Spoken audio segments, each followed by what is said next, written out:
नमस्कार, स्वागत आहे तुमचं आपल्या मराठी चॅनलवर। सध्या T20 वर्ल्ड कप चालू आहे भारत आणि श्रीलंकेमध्ये। म्हणजे भारत यावेळेस होस्ट आहे आणि हे T20 वर्ल्ड कप आता शेवटच्या भागामध्ये आलेलं आहे, हे तर तुम्हाला माहितीच आहे।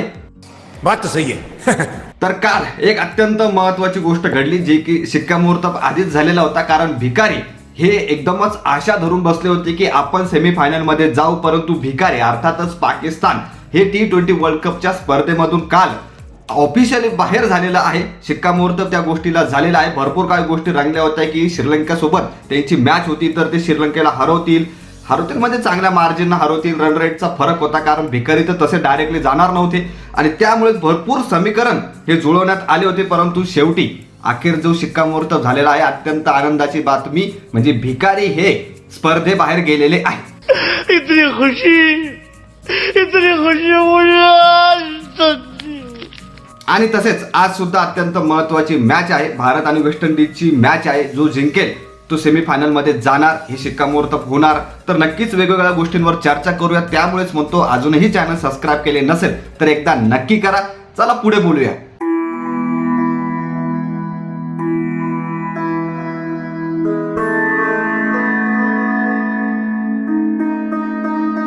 तर सुरुवात या भिकारांपासून करणं अत्यंत गरजेचं आहे आणि भारतासोबत त्यांची मागे मॅच झाली। तसं पाहिलं तर 8-9 मॅचेस ज्या वर्ल्ड कपमध्ये झालेल्या आहे 100% हरतच आलेले आहेत भिकारी ते। परंतु काल एक समीकरण होतं त्यांच्यासाठी सेमीफायनलमध्ये जाण्यासाठी। तर समीकरण गोष्ट अतिशय सिंपल होती। पाकिस्तान आणि श्रीलंका यांच्यामध्ये मॅच होणार।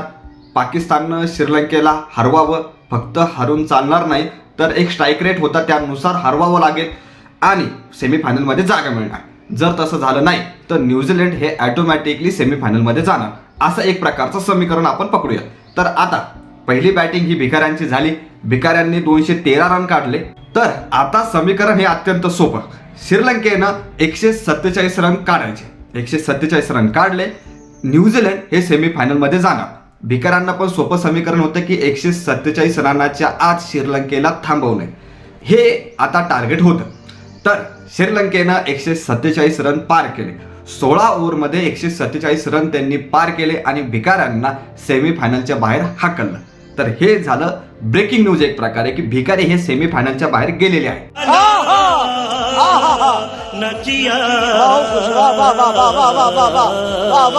आता एवढंच झालं नाही, आता 16 ओव्हरमध्ये जर 147 रन होते, टार्गेट होतं 213चं, तर यापुढे म्हणजे जे काय 4-5 ओव्हर होत्या यामध्ये श्रीलंकेनं अत्यंत कडक अशी बॅटिंग केली आणि फक्त 5 रनांना हारले। आणि तो शेवटचा जो बॉल होता आफ्रिदीचा तो पण व्हाईटच होता, पण यांनी खरं पाहिलं तर शनाकानी याला व्हाईट असं DRS घेतला पाहिजे होता, काहीतरी घेतलं पाहिजे होतं, पण तो आशा सोडून दिली आणि त्यामुळे श्रीलंका हारली आपण असं म्हणू शकतो।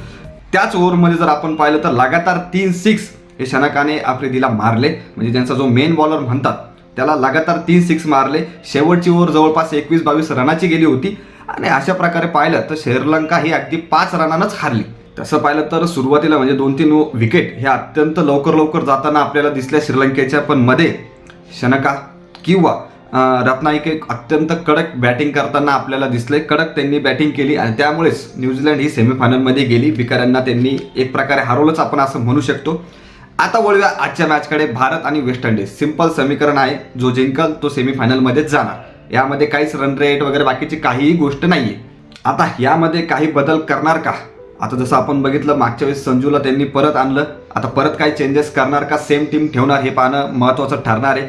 तसंच वरुण चक्रवर्तीचं थोडंसं प्लस मायनस चालू आहे परफॉर्मन्स, परंतु या मॅचमध्ये गरजेचा आहे।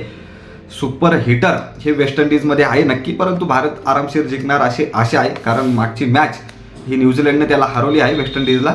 तर भरपूर काही गोष्टी आहेत, नक्कीच कळणार आपल्याला। तर तुम्हाला काय वाटतं? भिकारी तर गेलेलेच आहे, भारत वर्ल्ड कप जिंकणार का? कमेंट करून नक्की सांगा। बाकी व्हिडिओ आवडला असेल तर लाईक करा, शेअर करा आणि नेहमीप्रमाणे सबस्क्राईब करा।